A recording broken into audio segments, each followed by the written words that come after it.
BNP জামাতের মধ্যে চলছে সম্পর্কের টানাপোড়েন।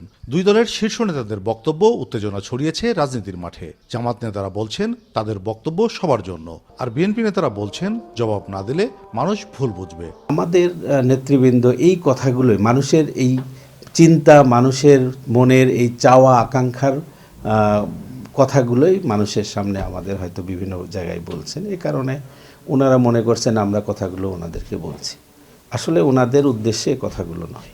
এটা যে একটা জায়গা থেকে আমরা আসছি, সেই জায়গায় আবার দেশটাকে আমরা নিয়ে যেতে চাই না। জামাত বিগত আন্দোলনে বিএনপির সাথে ছিল এবং 5ই আগস্টের পূর্ব পর্যন্ত ছিল। এখনও আমরা আমাদের মধ্যে খুব বেশি ভিন্নতা তৈরি হয়নি।